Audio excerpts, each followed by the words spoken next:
Hello दोस्तों, आप सबका स्वागत है आपके अपने यूट्यूब चैनल गोल अचीवर्स में। और अभी हमारी ये जो क्लास है ये फिज़िक्स की है और इसमें हम अपना वही वाला जो टॉपिक चल रहा था वेव ऑप्टिक्स उसे कंटिन्यू करने वाले हैं। मगर वेव ऑप्टिक्स में आज हम एक नई चीज़ पढ़ेंगे, that is the diffraction. In total अगर मैं बात करूँ तो ये हमारा पार्ट 5 है एंड फिज़िक्स का इन टोटल हमारा लेक्चर नंबर 35 है। तो चलिए इरेज करते हैं बोर्ड को और मूव करते हैं अपनी आज की क्लास की तरफ।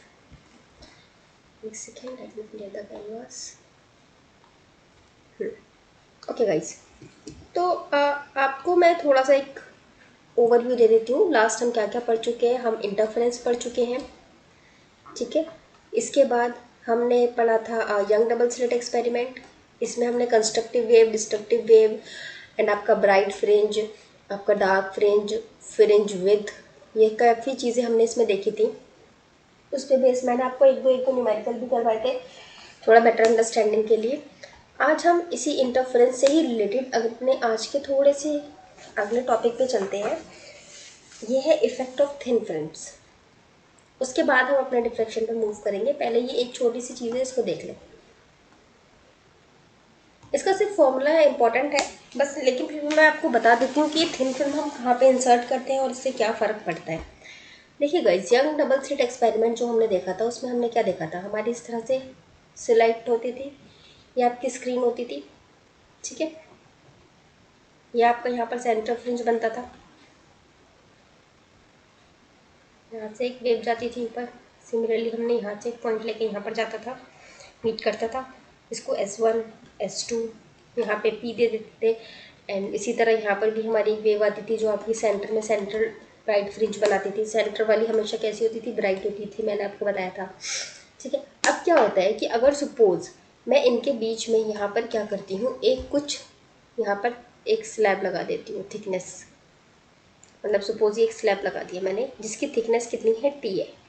तो इस स्लैब को लगाने की वजह से क्या होगा कि हमारा, आप बताइए, जो वेव पहले हमारी इस डायरेक्शन में जा रही थी, यहाँ से शुरू होकर यहाँ जा रही थी, क्या वो ऐसे सेम जाएगी? बिल्कुल भी नहीं जाएगी। ये अपना पाथ चेंज कर लेगी। सपोज अब ये यहाँ ही और यहाँ से फिर ये रिफ्लेक्ट होगी, डिफ्लेक्ट होगी, डिफ्रैक्शन होगा, किसी भी वजह से ये आपकी यहाँ चली जाएगी, ठीक है। एंड अब आपकी S2 पहले तो हमारी ये वाली थी, अब S2 से ही निकलने वाली कोई और वेव हमारी वो यहाँ आके मिलेगी, P डैश। तो पहले आपका पोजीशन ये था, अब आपकी सेम फ्रिंज जो आपकी पहले यहाँ पर फ्रिंज बन रही थी वही अब आपकी यहाँ शिफ्ट हो जाएगी। ये आपका शिफ्ट आ गया इसमें, ठीक है, इतना। अब इस पे बेस्ड आपके बहुत फॉर्मूला बनते हैं, उनके डेरिवेशंस भी हैं, बट हम डेरिवेशन पार्ट में नहीं जाएंगे क्योंकि वो रिक्वायर्ड नहीं है। बेसिक मैंने आपको बता दिया कि हमारी ये जो एक हमने स्लैब इंट्रोड्यूस कर दी जिसकी थिकनेस T थी और इसका रिफ्रैक्टिव इंडेक्स म्यू था, ठीक है। इसके बेसिस पे हमारे कुछ फॉर्मूलाज निकल कर आते हैं, वो आप देख लीजिए। सबसे पहला फॉर्मूला आता है आपका पाथ डिफरेंस का, ठीक है। पाथ डिफरेंस का फॉर्मूला है, मैं आपका, हम इससे डिनोट करते हैं पाथ डिफरेंस को, इसी से ही डिनोट करेंगे। ये होता है mu minus 1 into T, that is refractive index minus 1 into T. फिर हमारा आता है फेज डिफरेंस का फॉर्मूला, दैट इज 5। और इसको आप अगर आपको पाथ डिफरेंस पता है तो इससे आप फेज डिफरेंस इजीली निकाल सकते हैं। तो वही फॉर्मूला लगा के 2 pi by lambda mu minus 1 T, ठीक है, सेम ये चीज़ आ जाएगी। अच्छा, अब देखिए, अगर आपकी ये फ्रिंज यहाँ से आपकी यहाँ डिस्प्लेस होकर आ गई है, तो ये तो मैंने एक का एग्जांपल दे दिया, और भी बहुत सी हुई होंगी जो आपकी डिफ्लेक्ट हुई होंगी। सपोज अगर यहाँ से कोई वेव आ रही थी, पहले यहाँ पे थी और ये यहाँ से जाके यहाँ बना रहे थे, बट ड्यू टू दिस ये यहाँ पे से निकलने के बजाय ये यहाँ से निकल जाए, ऐसे डिफ्लेक्ट कर जाए, ये ऐसे निकले और यहाँ पर आके बनाए, ठीक है। तो आपका ये दूसरा आ गया। तो इस तरह से आपकी नंबर ऑफ फ्रिंजेस डिस्प्लेस्ड, आपकी कितनी फ्रिंज डिस्प्लेस होंगी,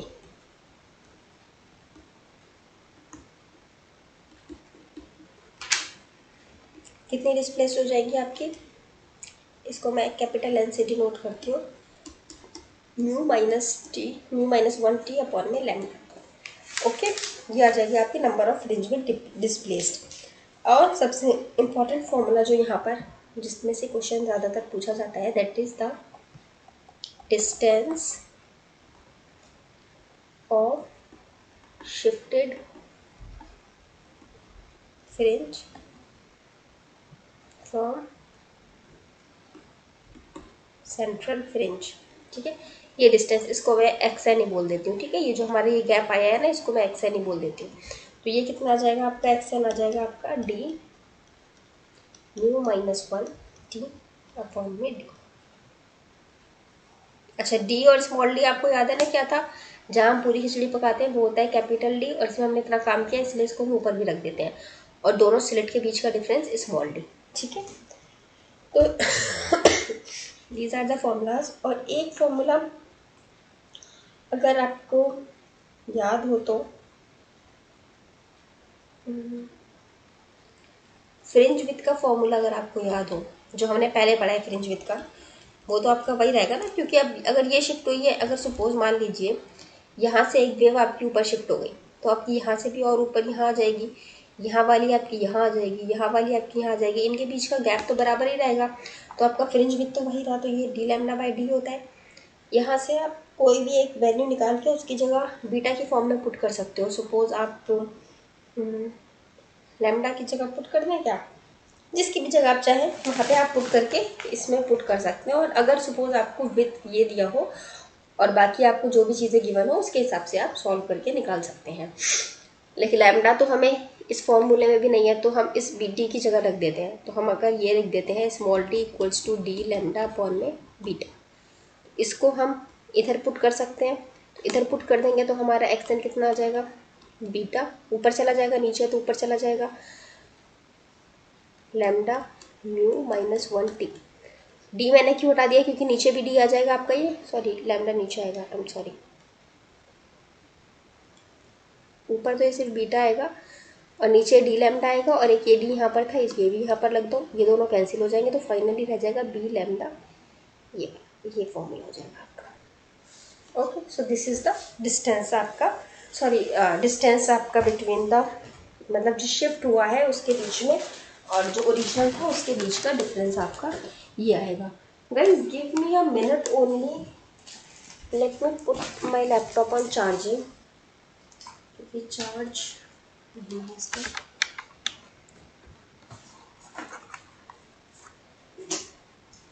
अच्छा गाइस एक बात बताइए, आप लोग को कुछ समझ नहीं आ रहा है, कोई प्रॉब्लम हो रही है, कोई दिक्कत है, कुछ भी जो भी आपके साथ इशू है कुछ भी, तो प्लीज़ लेट मी नो।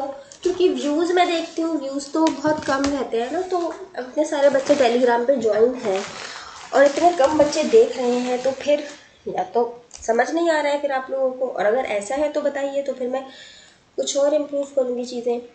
और कुछ और इशू है तो प्लीज़ लेट मी नो ना कि आप क्यों नहीं देख रहे, एटलीस्ट मुझे पता तो चले ना। खैर चलिए,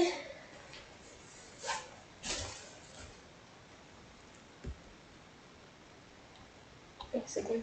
अच्छा, आपने कई बार देखा होगा थिन ऑयल फिल्म का एग्जाम्पल आता है, थिन ऑयल फिल्म का इंटरफेरेंस के केस में, उसमें आपका जो थिकनेस वगैरह पूछी जाती है, तो मैं आपको उसका भी एक छोटा सा करवा देती हूँ, सिर्फ फॉर्मूला लिखवाऊंगी इसमें, तो मैं interference due to thin films.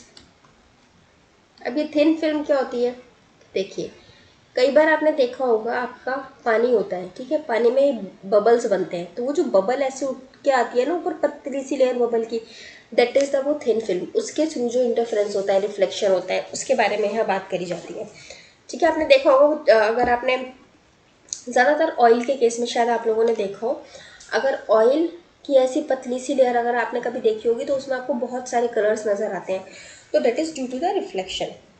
अभी लास्ट ईयर न्यूज़ में था, मॉरिशस के पास या कहाँ पे भी, तो वो एक ऑयल टैंकर था, शिप थी ऑयल वाली, जापान की शिप थी वो, वहाँ पर क्या कहते हैं उसमें से ऑयल लीक हो गया था, तो वहाँ उसकी जो न्यूज़ आई थी, तो उसमें देखा होगा आप लोगों ने, काफ़ी सारा उसमें बहुत कलरफुल से लग रहा था ऑयल वहाँ पे गिरा हुआ नीचे, हालांकि वो बहुत ख़राब था क्योंकि वो आपका जो एनवायरनमेंट था उसको बहुत नुकसान दिया उसने, बट स्टिल लग तो अच्छा रहा था। तो खैर ये आपका ए बी,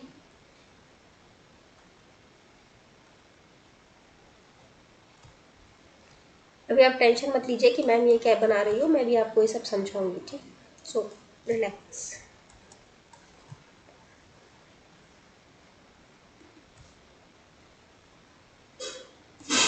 ठीक, ओके। ये है आपका इंसिडेंस एंगल, ठीक है। देखिए होता क्या है, ये आपकी एक वो थिन फिल्म है, ये जो मैंने आपको बताया ना वाटर बबल, इसके ऊपर की जो पतली सी थिन फिल्म है, या फिर ऑयल की एक पतली सी थिन फिल्म है। तो आपकी जो थिन फिल्म है, इसके अंदर सपोज एक कोई आती है रे, वो एंटर करती है, और जैसे ही ये रे एंटर करती है तो कुछ रे तो क्या करेगी, इसके अंदर से चली जाएगी ऐसे सीधा, लेकिन कुछ पोर्शन वापस रिफ्रेक्ट हो जाता है, ठीक है। अब सिमिलरली जब वो इस एंड पर आएगा, सपोज यहाँ से एंटर करा और यहाँ से निकला, तो सपोज अब वो सॉरी, जब इस एंड पर आया आपका, तो यहाँ पर भी आके कुछ तो यहाँ वापस अंदर चली जाती है, सिमिलरली यहाँ वापस अंदर चली गई, और कुछ जो होती है वो बाहर निकल जाती है, जिसको हम कहते हैं ट्रांसमिटेड वेव, जो ट्रांसमिट हो जाती है। अब अगेन जो आपकी अंदर चली गई, यहाँ पे अब इस पॉइंट पर आने के बाद कुछ तो डायरेक्टली बाहर निकल जाएगी, जो आपकी रिफ्रैक्टेड वाले की ही जैसी होगी, और कुछ वापस आ जाएगी। अब जो वापस आएगी वो फिर इस स्लैब से इधर से बाहर निकल जाएगी T2 से, सिमिलरली एंड सो ऑन, ये ऐसे चलता रहता है। इस वजह से आपको बहुत से कलर दिखाई देते हैं। अब यहाँ पे फॉर्मूला क्या बनते हैं वो आप देख लीजिए। सबसे पहले आपको अगर ब्राइट अपीयर होती है फिल्म, ठीक है, तो वहाँ पर आपका जो फॉर्मूला यूज होता है वो क्या यूज होता है, 2μt cos r equals to,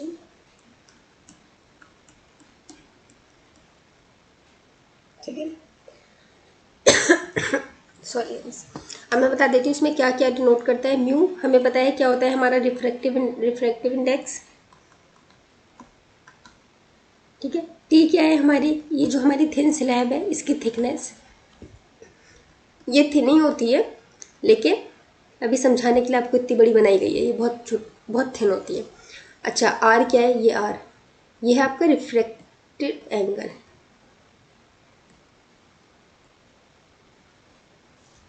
ये है ना आपकी, ये है यहाँ पे, ये जो इधर निकल कर आया आर, ये जो आर है ये आपका आई के इक्वली होगा। स्नेल्स लॉ से आता है ना, sine i equals to sine r, उसके हिसाब से लैम्डा आपका वेवलेंथ होता है, एन हो गया आपका नंबर ऑफ फ्रिंज विद, जो भी आपसे पूछा गया होगा एन, उसके हिसाब से आप निकाल सकते हैं, ठीक है। अब अगर मैं बात करती हूँ डार्क फ्रिंज की, तो डार्क फ्रिंज आपकी क्या होगी, 2μt cos r equals to n lambda. Okay, this is your, sorry for the voice guys, but it's really horrible. Give me a second guys.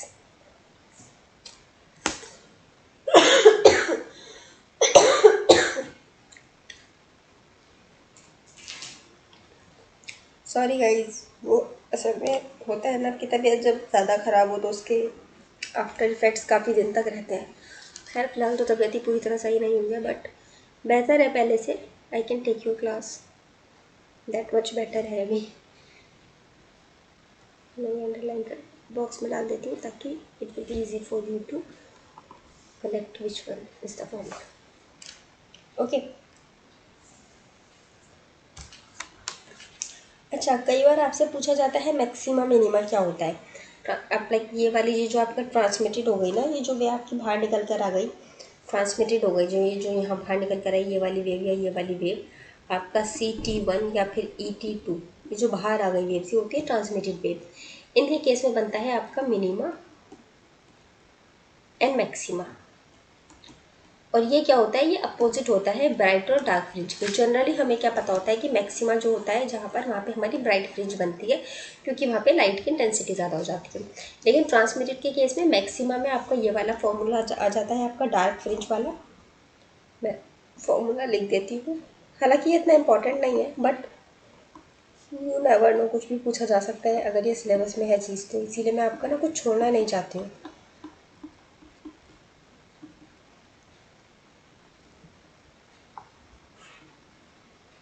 ये दोनों फॉर्मूला आपके मैक्सिमा एंड मिनिमा के हैं, ठीक है, इसको डू रिमेंबर, ठीक है। एग्जाम ये आपको याद समझ में आ गया होगा यहाँ तक तो समझाने का, हालांकि कुछ था नहीं, सिर्फ मेन तो आपके फॉर्मूलाज ही थे, और ये आपको पता होने चाहिए, इम्पॉर्टेंट है ये फॉर्मूले।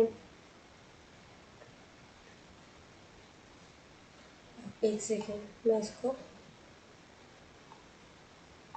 कैनवास को इरेज कर देती हूँ। एंड मैं आप ना कुछ एक बार इसकी ना कुछ यूजेस कभी कभी आपसे पूछ लेता है, थिन फ्रेम का जो इंटरफेरेंस होता है उसका इफेक्ट क्या होता है। ठीक है, तो मैं ये आपको बता देती हूँ। एक तो सबसे पहले अगर आपको वेवलेंथ को बहुत प्रिसाइजली निकालना हो ना, एग्जैक्ट वेवलेंथ कितनी थी, उसके लिए यूज़ होता है, वेवलेंथ के प्रिसीजन के लिए। ठीक है, दूसरा आपका कहाँ यूज़ होता है, to determine the thickness, determine the refractive index. ठीक है, रिफ्रैक्टिव इंडेक्स आप इससे निकाल सकते हैं इंटरफेरेंस से। Determine the thickness of transparent slab, मतलब वही जो आप एक थिन स्लैब लेते हैं ना, एक थिन फिल्म की जो स्लैब लेते हैं उसकी आपकी थिकनेस आप इसकी हेल्प से निकाल दे सकते हैं। कैसे, क्योंकि हमारा 2 mu t cos r n lambda ऐसे था ना, या फिर 2n प्लस लैम्डा था। अच्छा, do remember one thing guys, कि हमारे इस वाले इंटरफ्रेंस के केस में जो ब्राइट फ्रिंज है उसके फॉर्मूले में 2n प्लस 1 है, एंड जो हमारी डार्क फ्रिंज है उसमें सिर्फ n है। ठीक है, हालांकि हमारा जो हमने पहले देखा था यंग डबल स्लिट एक्सपेरिमेंट, उसमें उल्टा केस था, एंड दैट टू उसमें माइनस का साइन था, लेकिन यहाँ पर प्लस का साइन है। Okay, so do remember this minute details, that will help you a lot in the exam. अगर बात सपोज आप ये नहीं नोटिस करते इस चीज़ को, तो आप सेम वही फॉर्मूला लिख कर आ जाते, सिर्फ इधर का जो अलग चीज़ है आप ये देख लेते। ठीक है, और आपका कहाँ यूज़ होता है, ये आपका होलोग्राफी में यूज़ होता है,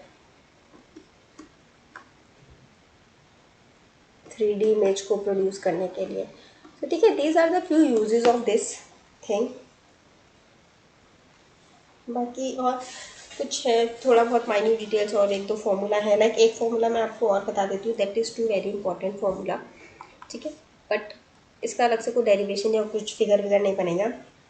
this is for the thing कि अगर आपकी जो थिन स्लैब है, मान लीजिए किसी भी तरह से इसमें दो रिफ्रैक्टिव इंडेक्स आ जाते हैं, μ1 एंड μ2, तो उस केस में आपका फॉर्मूला क्या होगा। इसमें आपका एक फॉर्मूला सिर्फ आप देख लीजिए पार्ट डिफरेंस का, वो क्या होता है आपका कैपिटल D बाई डी। आपका क्या आता था यहाँ पर पार्ट डिफरेंस में, μ-1t होता था ना, यहाँ पर आ जाता है आपका μ1 माइनस μ2t।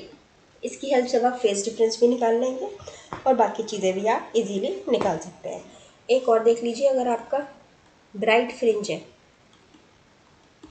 वो डिस्प्लेस हुआ है, ठीक है। अच्छा, ब्राइट फ्रिंज या लाइट फ्रिंज का तो हमने इसमें कॉन्सेप्ट कुछ देखा ही नहीं है, नॉर्मल अगर हम फ्रिंज की बात करते हैं वो डिस्प्लेस हुआ है, तो उसका भी आपका आ जाएगा beta μ1 minus μ2 t by lambda. कुछ नहीं, आपका नॉर्मल लैम्डा इक्वल्स टू क्या होता था आपका डी लैम्डा बाई डी। इस वाले फॉर्मूले की हेल्प से ये वाला फॉर्मूला बना दिया है। ठीक है, तो सिंपल सा ये जो फॉर्मूला है आपका, अगर μ1 एंड μ2 आपको दे दिया हो तो आप इस तरह से भी कर सकते हैं। अच्छा, मैं इसका एक क्वेश्चन ले लेती हूँ गाइस, ताकि आपको ये वाला कॉन्सेप्ट अच्छे से क्लियर हो जाए, and then we will move to the diffraction of the lights, and after that we have the polarization, that too is very easy topic, only 1-2 formulas are required in the polarization topic, and then whole of your this modern physics का wave optics will be get completed, and then we will have few questions like we have in all other chapters, and then your wave optics again is completed, and instead of moving to electricity or magnetism या फिर ray optics, I will move to the semiconductor part. Okay guys, okay। अच्छा, मुझे एक minute दीजिए, एक second दीजिए आप लोग, मैं क्वेश्चन राइट कर देती हूँ, उसके बाद फिर ये वीडियो को दोबारा स्टार्ट करती हूँ। क्वेश्चन में क्या गिवन है, क्वेश्चन बड़ा सा लग रहा है, तो हमें जो जो चीज़ें गिवन होंगी, जो जो हमें मिलता जाएगा हम लिखते जाएंगे। सबसे पहले हमें दिया है wavelength of the light is 6000 Armstrong, तो हम लिख देते हैं हमारी वेवलेंथ कितनी गिवन है, 6000 आर्मस्ट्रॉन्ग।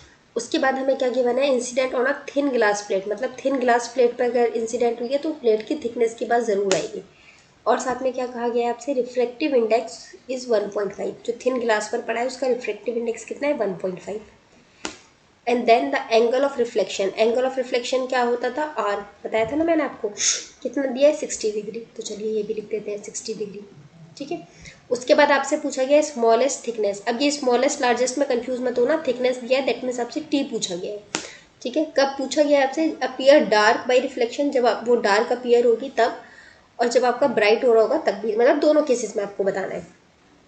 चलिए सबसे पहले हम लिखते हैं, हमारा डार्क का दिया है, तो अभी हम सबसे पहले कैलकुलेट करते हैं डार्क का केस। तो आपका डार्क रिफ्लेक्शन जब होता है, डार्क रिफ्लेक्शन के केस में आपका thickness through the reflection through the thin film का जो था उसका फॉर्मूला क्या होता है, बताया था ना, 2μt cos r equals to n lambda, बताया था भी। तो चलिए इसमें आप सिंपली वैल्यू पुट कर देते हैं, हमें टी निकालना है अपना, तो हम वैल्यू पुट करेंगे उस हिसाब से हमारा टी इधर अगर हम रख देते हैं तो ये आ जाएगा आपका एन लैम्डा डिवाइड बाय 2 इधर आ जाएगा, म्यू इधर आ जाएगा, कॉस आर इधर आ जाएगा। अब वैल्यू पुट करेंगे तो आपको एन की जगह, आपको कुछ गिवन नहीं है कौन से नंबर की निकालनी है, तो एन की जगह आप 1 पुट कर दीजिए। 6000 आर्मस्ट्रॉन्ग को मैंने आपको पहले भी बताया है, हम 6000 आर्मस्ट्रॉन्ग को हम 10 टू द पावर -10 भी लिख सकते हैं, ठीक है।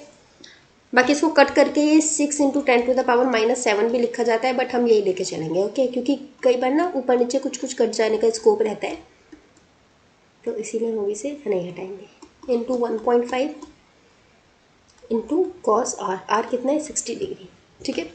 अब आप यहाँ पे सॉल्व करेंगे, यहाँ से पॉइंट हटाएंगे ऊपर एक ज़ीरो बढ़ जाएगा, इसको अगर आप कैंसिल करेंगे तो 15 1 ज़ा 15 एंड 15 4 ज़ा 60 और 3 0 साथ में, इससे कट करेंगे तो आपका आ जाएगा 2000 ऊपर, ठीक है। 2000 इंटू 10 टू द पावर -10 आएगा, सॉरी यार ये 3 को लिख दिया मैंने, -10 डिवाइड बाय कॉस 60, कॉस 60 की वैल्यू कितनी होती है आपकी 1/2, ठीक है।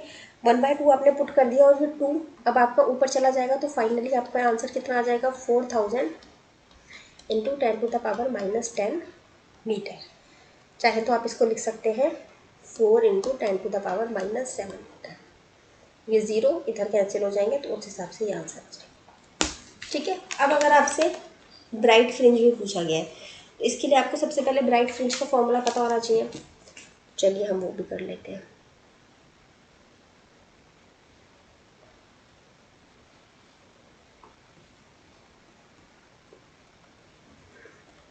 ब्राइट फ्रिंज, फ्रिंज नहीं सॉरी, ब्राइट रिफ्लेक्शन, ठीक है।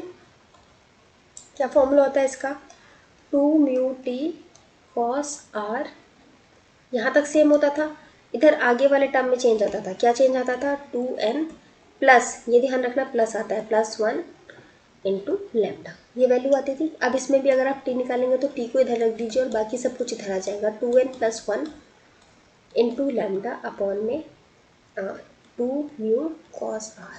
अब यहाँ वैल्यू पुट करेंगे तो देखिए आपका क्या आएगा वैल्यू पुट करके, एन की जगह हमने 1 पुट करा है तो हम 1 ही पुट कर देते हैं, +1 इंटू लैम्डा की जगह हम 6000 into 10 to the power -10 divide by 2 into 1.5, और कॉस आर हमारा कितना हो गया कॉस 60 डिग्री, ठीक है। अब इसको आगे सॉल्व कर लीजिए आप, कितना आ जाएगा, ये 3 आ जाएगा ऊपर, 3 इंटू, इसको मैं इनको कंज्यूम कर देती हूँ 3 0 को इसके साथ, तो आपका आ जाएगा 3 into 10 to the power -7 divided 3 into 6 into 10 to the power -7, और यहाँ अगर आप मल्टीप्लाई कर दोगे तो ये आपका 3 बन जाएगा, 1.5 इंटू 3 आ जाएगा, इंटू कॉस 60 कितना होता है 1/2 आप पुट कर दोगे, 3 से 3 कैंसिल हो जाएगा, ये 2 ऊपर चला जाएगा, फाइनल आ जाएगा आपका 12 into 10 to the power -7 metre, okay. So this is your answer.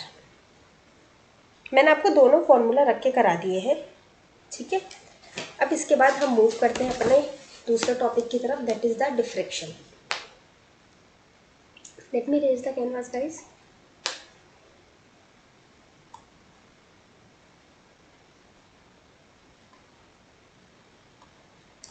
एक सेकेंड, शुरू करते हैं अपना topic, that is the diffraction, ठीक है। तो डिफ्रैक्शन की अगर हम बात करते हैं तो सबसे पहले हमें ये पता होना चाहिए कि किसने इसको डिस्कवर किया था। तो this was discovered by Grimaldi, ठीक है, GRIMALDI, ठीक है। ग्रिमाल्डी ने इसको डिस्कवर किया था और उसके बाद इसको थियोरेटिकली जो एक्सप्लेन किया था वो किया था फ्रेस्नर ने,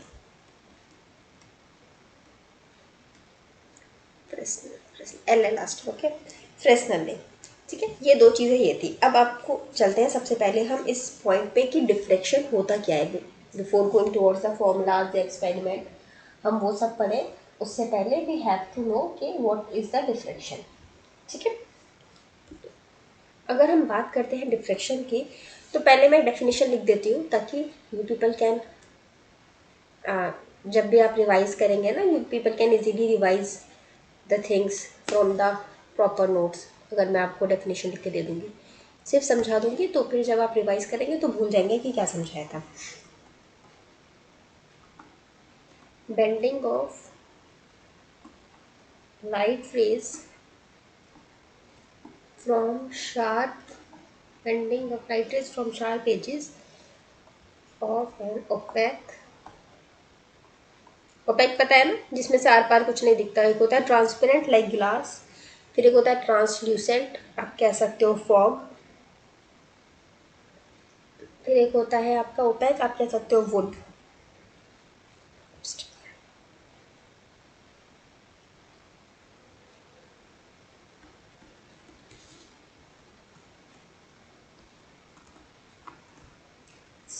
in the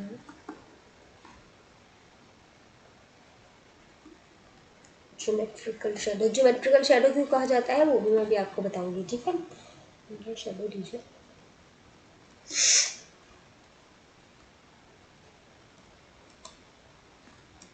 देखिए ये कोई एक पर्टिकुलर ऐसा चीज़ नहीं है कि ये इसको आपने ये कह दिया, लाइक एप्पल को एप्पल कहते हैं, मैंगो को मैंगो कहते हैं, बट ये फिनोमेना होता है, एक प्रोसेस होता है, पूरे प्रोसेस को आप डिफ्रैक्शन कहते हैं। जैसे रिफ्रैक्शन होता है, तो आप रिफ्रैक्शन जब होता है तो आप उसको भी क्या बोलते हैं, नॉर्मली आप उसको, पूरा एक प्रोसेस होता है आपका रिफ्लेक्शन का, उसको आप कहते हैं, ठीक है। तो अभी मैं आपको समझाती हूँ कि ये होता क्या है। देखिए सबसे पहले आपका बेंडिंग ऑफ लाइट, आपकी लाइट जो है वो मुड़ती है, कहाँ से मुड़ती है, शार्प एजिस पे से। शार्प एज होती है जब किस चीज़ की, एक ओपैक ऑब्स्टेकल की, कोई भी ओपैक चीज़ है उसकी शार्प एज पे से आपकी जो लाइट है वो बेंड कर जाती है और एक ज्योमेट्रिकल शेडो का रीजन आपका बनाती है। उसको हम पूरे को क्या कहते हैं, डिफ्रैक्शन ऑफ लाइट। ऐसे समझिए आप इसको। सपोज ये एक मैंने यहाँ पर ओपैक कुछ एक वुड रख दिया यहाँ पे, ठीक है। Let me make it properly opaque. कोई भी एक ऑब्स्टेकल है आपका, ये कोई भी एक ऑब्जेक्ट है जो इस शेप का है एंड ये प्रॉपरली आपका ओपेक है, इसमें से कुछ भी आपको ट्रांसपेरेंट नहीं दिख रहा है, ठीक है। एंड इधर से हमारी जो वेव्स है वो ट्रैवल कर रही है, एक वेव आपकी ये गई, एक वेव आपकी ये गई, ये नहीं जानी चाहिए थी, ये गलत चली गई। एक तो इसमें से इरेज करो ना तो साथ में वो पार्ट भी इरेज हो जाता है जो नहीं होना चाहिए।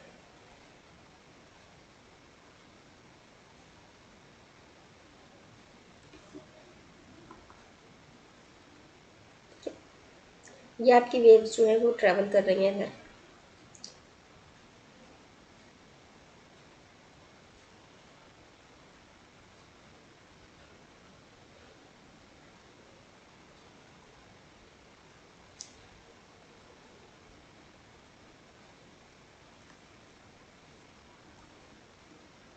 थोड़ा सा टाइम लग रहा है ड्रॉ करने में। रीज़न इज दैट ताकि मैं चाहती हूँ एक प्रॉपर सा फिगर बने ताकि आपको समझने में आसानी हो, ठीक है।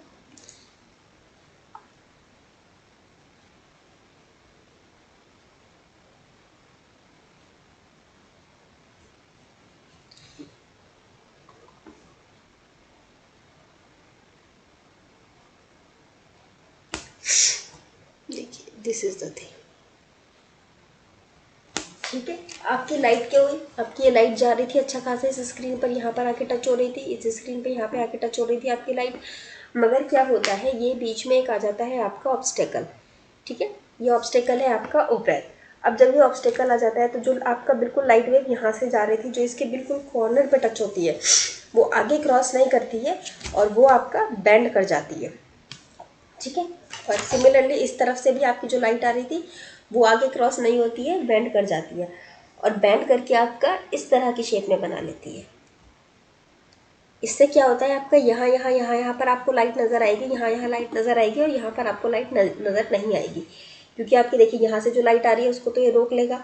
अब हमें क्या होता है कि हम देखते हैं कि हमारा, आपने अगर प्रैक्टिकल लाइफ में देखा होगा, आप लोग सोचते होंगे कि लाइट आपकी यहाँ से आ रही है, सपोज ये आगे नहीं जा रही, ठीक है, ये रुक गई, तो आपका यहाँ पर लाइट क्यों है, वो लाइट क्यों होती है, क्योंकि आपकी ये जो लाइट आती है ना इधर से, जो एज से आपकी टकराती है, वो आपकी इस तरह से बेंड कर जाती है एक ज्योमेट्रिकल पैटर्न में, और आपका इस तरह की वो शेप बनाती है, और इस प्रोसेस को हम क्या कहते हैं, डिफ्रैक्शन ऑफ लाइट। ठीक है, ये है आपका ऑब्स्टेकल के थ्रू। अब आपका एक अपर्चर के थ्रू भी डिफ्रैक्शन होता है। लाइक मुझे यहाँ पर लिख देना चाहिए तो ऑब्स्टेकल और अपर्चर। अपर्चर क्या होता है आपका, अपर्चर आपका इस तरह से होता है, मैं बना देती हूँ पहले।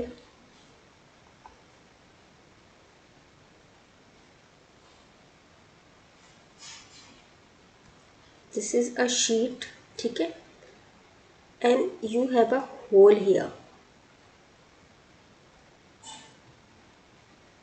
ठीक है, सपोज मान लीजिए कि यही होल था जो यहाँ से काट के यहाँ रख दिया था, मतलब ऐसा हुआ नहीं। ठीक है, और ये जो है आपकी sheet, this sheet is completely OPEC.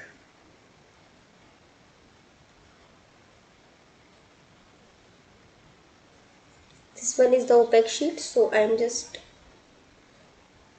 Making it like this, ताकि वो समझने में इजीली रहे कि आपका इतना पोर्शन ये वाला पूरा ओपेक है, और आपका सिर्फ बीच वाला जो एरिया है that is your visible area. यहाँ पर आपकी जो है वो लाइट नहीं है। तो देखिए इस सिचुएशन में क्या होता है आपका, मैं एक बार यहाँ पर स्क्रीन पे बना देती हूँ। दिस इज योर स्क्रीन,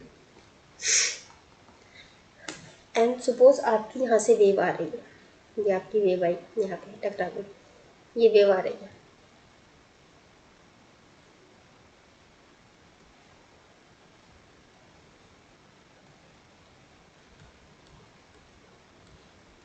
अब देखिए ये जो सेंटर पे वेव आ रही है, ये तो आपकी कंप्लीटली क्रॉस कर जाएगी यहाँ से ये तो निकल जाएगी सीधा सीधा। ठीक है, इसमें कोई प्रॉब्लम नहीं है। प्रॉब्लम क्या है, ये जो आपकी यहाँ पे वेव आ रही है ना, जो बिल्कुल यहाँ इसके कॉर्नर पे कोलाइड करेगी, यहाँ पर आई और ये इसके बिल्कुल कॉर्नर पे यहाँ पर टच करेगी, ये आपकी इस तरह से बाहर जाती है। ठीक है, सिमिलरली आपकी ये जो यहाँ पर वेव आई है ना, ये वाली ये जो यहाँ पे आके कॉर्नर पे कोलाइड करी, ये आपकी इस तरह से बाहर जाती है, और आपको ये वाला पूरा एरिया लाइटेड दिखता है। दिखता है, टॉर्च आप जलाते हो कभी देखा है तो टॉर्च से इस तरह की वेव निकलती है, क्यों, क्योंकि वो आपका इस तरह का बनाता है ऑब्स्टेकल के थ्रू। ठीक है, तो ये आपका इस तरह का वेव देता है। तो इसको प्रोसेस को हम क्या कहते हैं, पूरे को इसे हम कहते हैं डिफ्रैक्शन ऑफ लाइट। अब इसमें भी बहुत सी थ्योरी आती है, बहुत से क्वेश्चंस नहीं मतलब डेरिवेशंस आते हैं। हम सिर्फ देखते हैं इंपॉर्टेंट फॉर्मूला अपने एग्जाम पर्सपेक्टिव से। ठीक है, तो let me raise this thing. अगर आप में से किसी को स्क्रीनशॉट लेना है तो you can take guys, one second.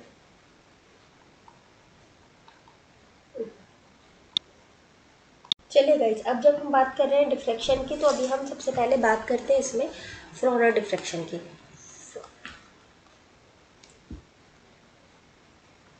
Spelling गलत हो सकती है, प्लीज़ डोंट कमेंट कि मैम ये स्पेलिंग गलत है, क्योंकि वो नाम ही इतना लंबा है।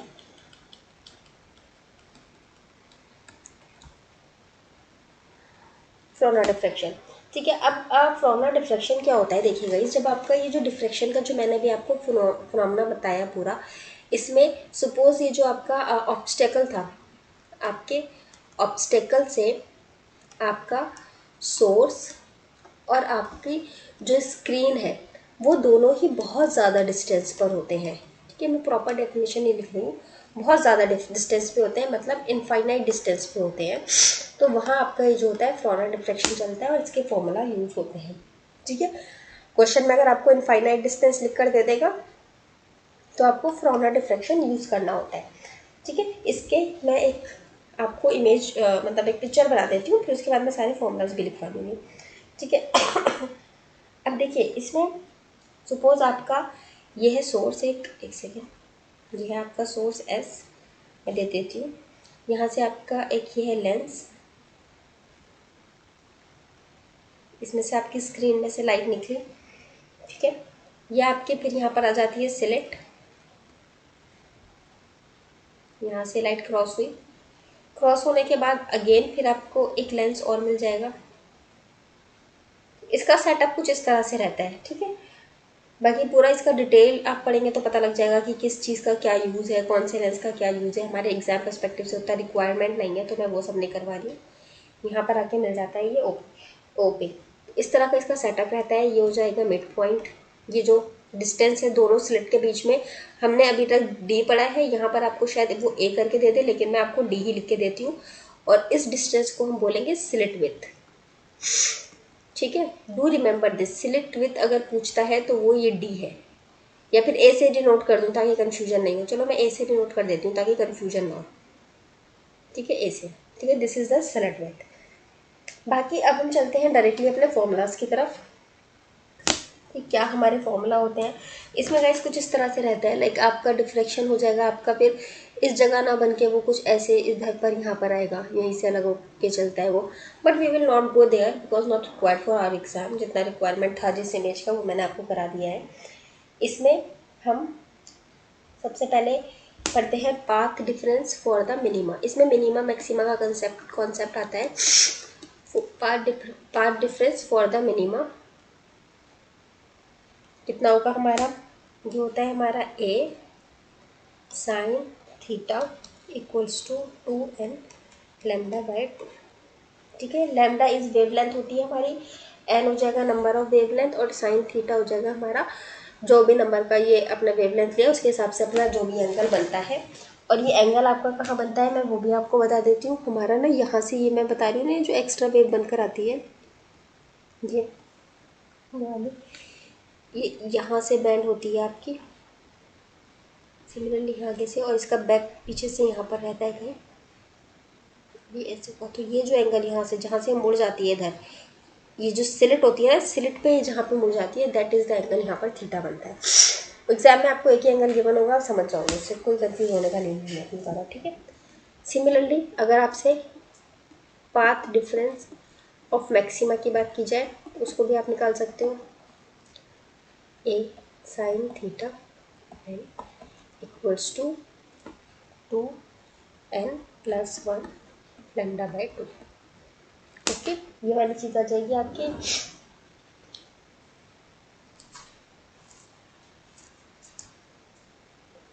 अब इसके बाद आपको एक दो इम्पॉर्टेंट चीज़ आपको और बतानी थी। एक तो हमारा डिस्टेंस बिटवीन द जो रहता है, डिस्टेंस बिटवीन और डिस्टेंस ऑफ द मैक्सिमा और minima from the central fringe.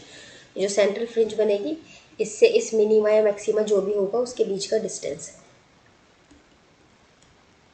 आपने नोटिस किया होगा इस कभी एग्जाम में ब्राइट फ्रिंज लिख कर आता था, कभी मैक्सिमा या मिनिमा लिख कर आता था। ठीक है, तो आपका उसके पीछे रीज़न क्या होता था?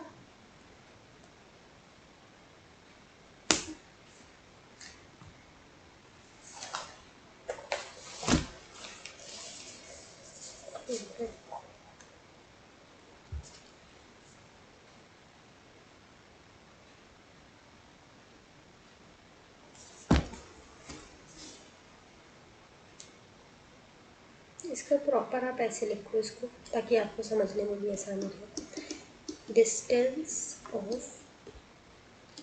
nth minima from central maxima. ठीक है, अगर आपके सेंट्रल में मैक्सिमा बनता है तो आप आपका ये वाला फॉर्मूला लगाएंगे, या मिनिमा भी बनता है, आपका फॉर्मूला आपका यही रहने वाला है, xn equals to n lambda d upon में ए। सेम वही फॉर्मूला है जो पहले था, बस n वहाँ पर d था, यहाँ पर n आ गया है। ठीक है, सेंटर में हमारी ब्राइट फ्रिंज बनती थी, यहाँ पर मैक्सिमा बन रहा है। ठीक, so these are the things जो आपको इससे रिलेटेड याद रखनी है। एक दो इम्पॉर्टेंट चीज़ें और हैं उसको भी आप याद कर लीजिए। दैट इज़, अगर आपसे पूछा जाता है, एक सेकंड गाइस मुझे टाइम छोटा करने दीजिए। अगर आपसे पूछता है लीनियर विथ, हमने पहले एंगुलर विथ पढ़ी है ना, फ्रिंज विथ पढ़ी है।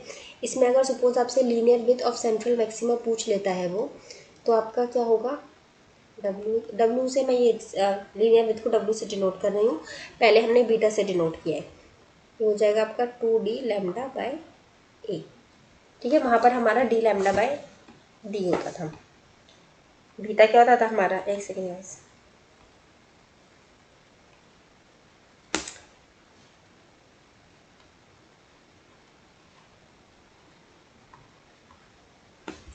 आपको याद होगा तो बीटा हमारा क्या होता था, d लैम्डा बाय डी होता था। यहाँ पर हमारा w है 2d लैम्डा बाय ए।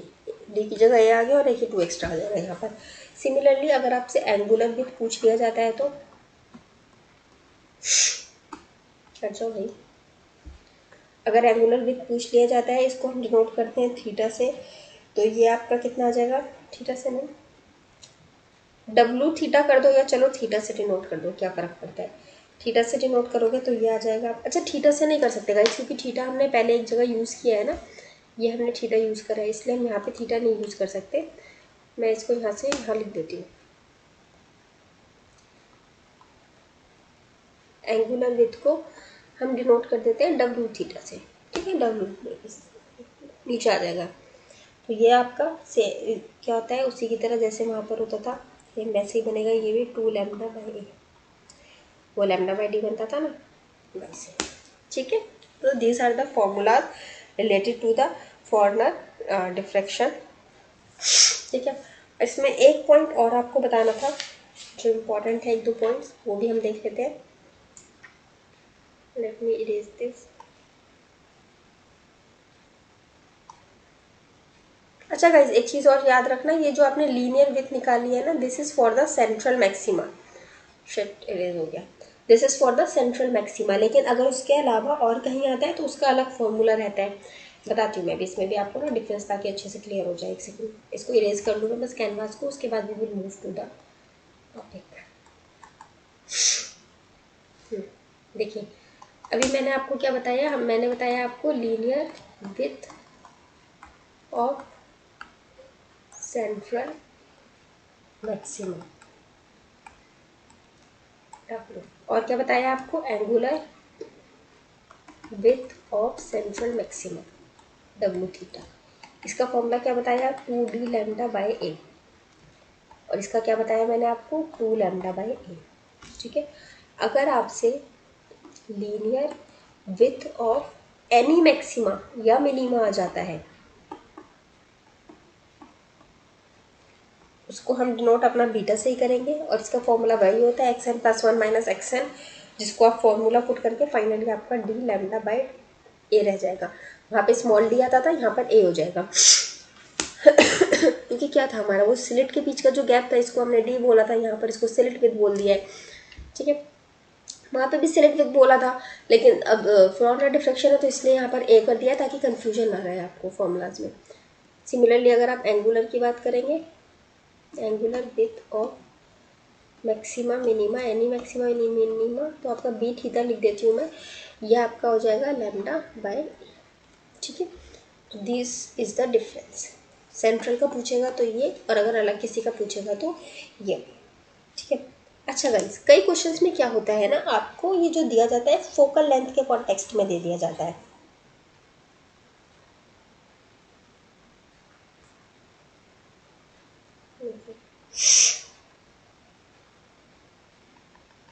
कई बार आपको इस तरह से दिया होता है कुछ, ये स्पेशल केस करके आप इसको लिख लीजिए। इसमें क्या होता है कि ये सपोज ये आपका जो सेकंड वाला लेंस था ना, यहाँ से आपका सोर्स से निकल के आ रहा था, पहले एक लेंस था, फिर आपकी स्लिट थी, फिर ये सेकंड लेंस था N2, ठीक है, और ये आपकी यहाँ पर स्क्रीन थी, ठीक है, इस पर आके ये आपका बन रहा था, ठीक है। इनके बीच का डिस्टेंस होता है D, ठीक है। अब सपोज अगर ये जो D है, ये जो हमारा L2 लेंस है, इसकी फोकल लेंथ के बराबर हो जाए, फोकल लेंथ पता है ना, ऑप्टिक्स में पढ़ा होगा।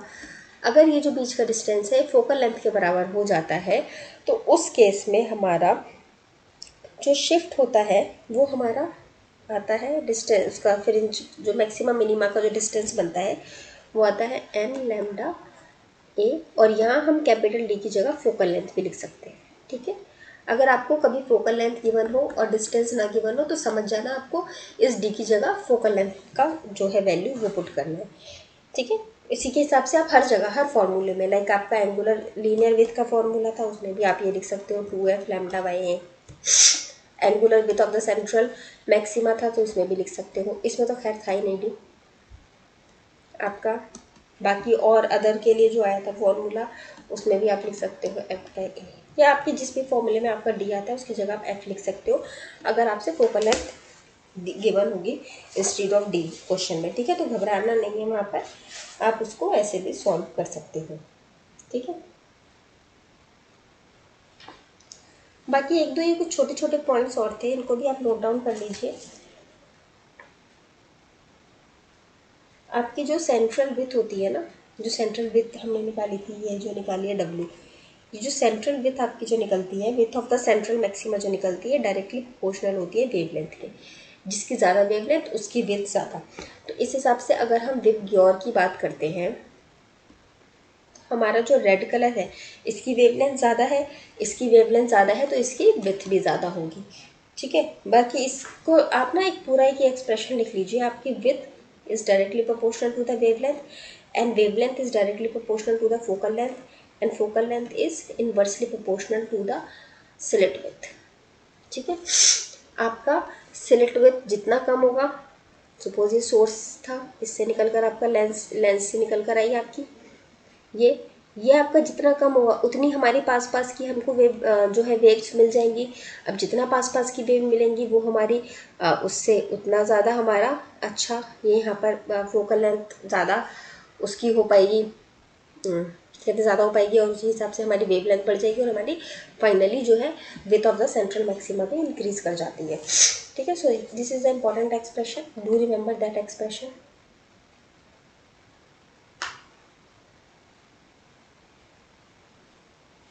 ओके गाइस, ठीक है।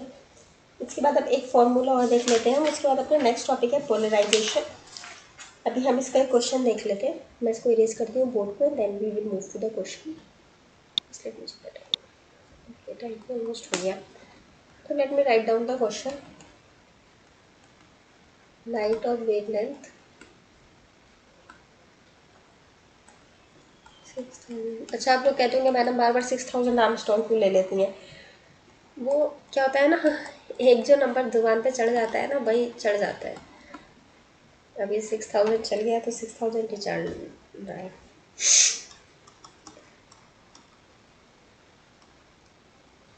Onset of weight 54 into 10 to the power -5.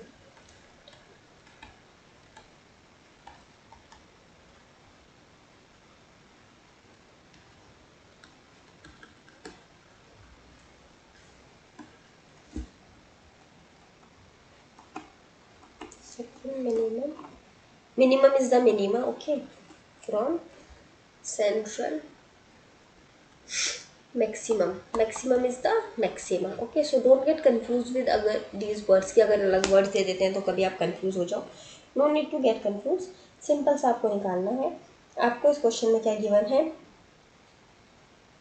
आपको निकालना है angular position of the slit width of the second minimum with the central maxima, ठीक है गाइस। तो इसमें आपको बेसिकली निकालना है, कुछ खास नहीं है, इसमें आपको निकालना है पार्ट डिफरेंस, ठीक है।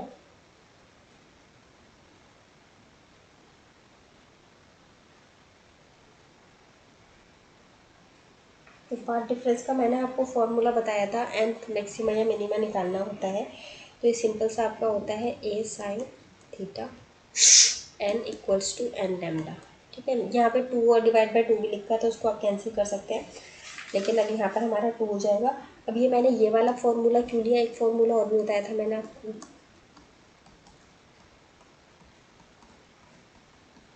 ये बताया था, इसमें मैं लिख देती हूँ, बाकी ये 2 कैंसिल ही हो जाएगा, लेकिन मैंने आपको इस तरह से लिखवाया है शायद। अब ये वाला फॉर्मूला नहीं लिया मैंने और ये वाला लिया, क्यों, क्योंकि सेंट्रल मैक्सिमा से निकालना है, वो तो हमेशा सेंटर में मैक्सिमा ही होगा। जैसे हमारी सेंटर जो फ्रिंज बनती थी हमेशा ब्राइट बनती थी, तो सेंटर इज ऑलवेज मैक्सिमा, निकालना क्या है हमें, मिनिमम। तो मिनिमम के लिए पार्ट डिफरेंस का फॉर्मूला ये वाला था, ओके। अब सब क्लियर हुआ, ये वाला क्यों नहीं लिया मैंने और ये वाला क्यों लिया। तो चलिए, अगर हम इसके हिसाब से निकालना है हमें, तो हमें क्या निकालना है इसमें, एंगुलर पोजीशन। एंगुलर पोजीशन मतलब हमारा साइन थीटा, हमें ये निकालना है पूरा, ठीक है। साइन थीटा नहीं, बेसिकली सिर्फ थीटा निकालना है, हमें ये निकालना है। एंगुलर पोजीशन हमारी थीटा से पता चलेगी, हमारा जो एंगुलर पोजीशन आता है उसका। तो चलिए, इसमें अगर हम वैल्यू पुट करते हैं, तो सबसे पहले हमें क्वेश्चन में क्या क्या गिवन है, हमें गिवन है लैम्डा 6000 आर्मस्ट्रॉन्ग, फिर हमें गिवन है स्लिट विथ कितनी, ये स्लिट ऑफ विथ गिवन है ना, कितनी गिवन है 24 इंटू 10⁻⁻5 सेंटीमीटर, और हमें नंबर ऑफ n कितना गिवन है सेकेंड। ठीक है, तो चलिए अगर इसके हिसाब से हम वैल्यू पुट करते हैं तो सबसे पहले तो हम अपना फॉर्मूला ठीक करते हैं। साइन थीटा इक्वल्स टू 2 से 2 कैंसिल हो जाएगा, n लैम्डा, और ये a हमारा यहाँ नीचे आ जाएगा, a नीचे लिया है हम। अब इसमें अगर हम वैल्यू पुट करते हैं आगे तो हमारा आ जाएगा sine theta equals to n की जगह वी कैन पुट 2, लैम्डा की जगह 6000 इंटू 10⁻⁻10 अपॉन में a, और a हमारा कितना है 24 इंटू 10⁻⁻5। ठीक है, इसको अगर अब आप सॉल्व करेंगे तो ये आ जाएगा आपका 12। ये इनको मैं इधर कंज्यूम करती हूँ तो इंटू 10⁻⁻7 डिवाइड बाय 24 इंटू 10⁻⁻5। इससे इसको कट कर देंगे तो ये आ जाएगा 10⁻⁻2, यहाँ कट कर देंगे तो 1/2। ठीक है,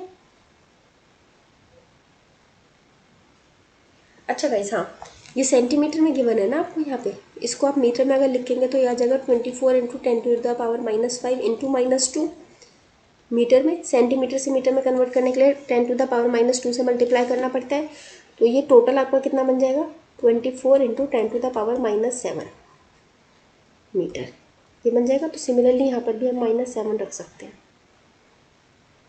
ये नहीं बचेगा आपका, -7 से -7 कट जाएगा। ये 12 से यहाँ लिख के दोबारा दिखा देती हूँ, 12 इंटू 10⁻⁻7 डिवाइडेड बाय 24 इंटू 10⁻⁻7, ये दोनों आपस में कैंसिल, ये 1 और नीचे आ जाएगा 2, फाइनली आ जाएगा आपका 1/2। तो अगर आप इसके हिसाब से अब देखते हैं तो आपका क्या बन जाएगा साइन थीटा इक्वल्स टू 1/2। आपको सिर्फ थीटा निकालना है, तो साइन इनवर्स 1/2। यहाँ से आप देखिए साइन इनवर्स 1/2। साइन में आपका 1/2 कौन से नंबर पे आता है, कहाँ आता है आपका, अगर आप साइन की वैल्यू देखेंगे तो साइन 0 पर आपका कितना होता है, साइन 0 पे 0 होता है। साइन 30 पे आपका कितना होता है, साइन 30 पे 1/2 होता है। तो आपका थीटा कितना आ जाएगा 30 डिग्री। ठीक है, सो this is your answer here. ठीक है, तो इस तरह से इसके क्वेश्चंस आते हैं कॉर्नर डिफ्लेक्शन वाले। मैं आपको कुछ एग्जाम्पल क्वेश्चंस भी इसके प्रोवाइड करवा देती हूँ, एंड देन फिर हम अपना जो एक्सरसाइज करते हैं वो तो करेंगे ही। मैं आपको देखती हूँ आज क्वेश्चन प्रोवाइड करवा दूँगी जितने ज़्यादा हो सकेंगे, और फिर we will move to the next topic अपना पोलराइजेशन वाला। तो मैं टाइम देखती हूँ कितना है। ठीक है, वैसे टाइम नहीं है, 8 मिनट में नहीं होगा, टॉपिक कंप्लीट है छोटा, अगर 8 मिनट का नहीं है तो मैं उसको नेक्स्ट ही लेक्चर में करवा दूँगी, और उसके बाद we will move to our next topic. तब तक के लिए let's erase this book canvas. और बाकी अगर आपको लेक्चर अच्छा लगा तो please do like the lecture and share it with your friends, एंड please subscribe my channel guys. ठीक है, thank you so much for watching the video guys, let me end it here.